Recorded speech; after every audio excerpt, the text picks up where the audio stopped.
Yo, what's going on, guys? It's your boy Psycho, and I am back with another Walking Dead video, and this one is actually really interesting because I haven't heard many people at all. I haven't heard anyone discuss this possible theory that I have here right now. Now, basically what I'm talking about, I have heard people talk about, is the Savior still alive? But I have not heard people talk about this specific thing at all. So I was observing the scene again where Daryl blows up all of the Saviors, and after he walks off from the body, supposedly dead body, but in my opinion, I don't think the Savior is dead, and I'm going to present you with some reasoning why.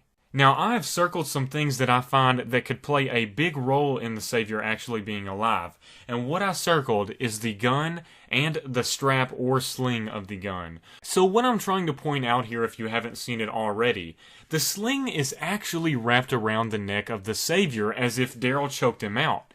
Now, if you choke someone out, they're most likely going to pass out and then they're going to come back awake later on. So this is what I'm emphasizing right here. The possibility of this guy coming back awake after Daryl's group has gone and then going back to Negan's people and telling everyone what happened.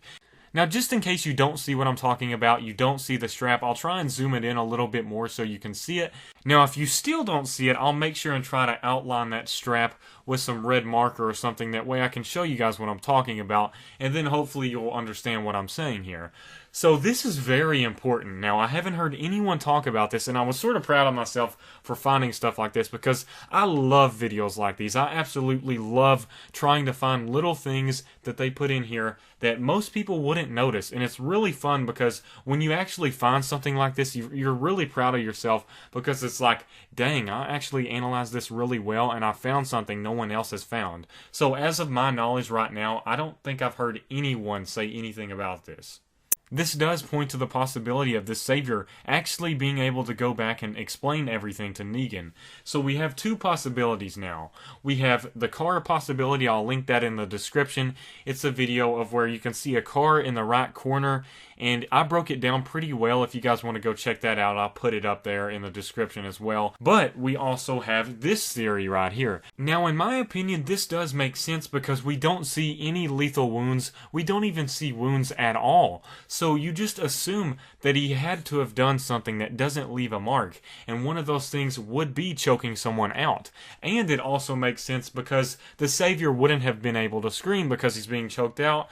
His only access to air is being choked off, and that definitely transitions to the idea of them passing out. That's what makes someone pass out. And it also makes sense that he wasn't able to scream. We didn't hear anything. So we have a few things here.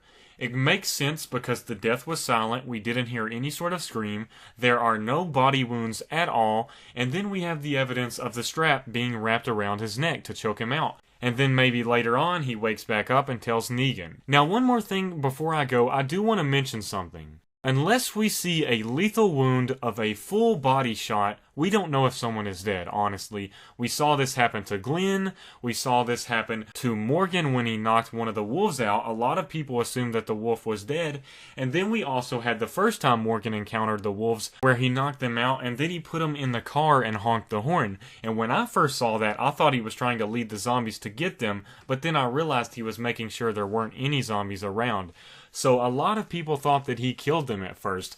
For 2 times they thought Morgan killed somebody, and we didn't see a lethal body wound, and that was the key. We didn't see a lethal body wound with Glenn, although it did show Nicholas on top of him, and we didn't know that at the time, but we didn't see a lethal body wound on the Savior as well. So this is in comparison to 3 different situations, and it makes sense because if you don't see a character's possibility of him dying, any sort of hint at this character being actually dead, you might as well assume that he's still alive, because this could definitely be used later on as a plot device to inform Negan's group of what Daryl and his group has done. I hope this is making sense to you guys. I'm trying to rush because I've got a lot of things going on right now, but I'm trying my best to explain everything for you all, and hopefully you understand what I'm sort of trying to say here. I thought that this was really interesting. I was really proud of myself for actually finding this out and noticing it when I rewound it a few times. As always, I really do appreciate you all watching. That means an absolute ton to me. When I get comments of you guys saying, great video, awesome video, things like that, any sort of encouragement, that just absolutely makes my day. And I want you guys to know that I really do appreciate it. Stuff like that gives me so much motivation, and it means a whole lot to me, honestly. Also, if you guys do want to hit me with a like on the video, that helps out an absolute ton. And if you're new here, I make Walking Dead videos every single week, and even after the season has ended. So if you love the show, make sure to subscribe. As always, thanks for watching again, guys. Peace out.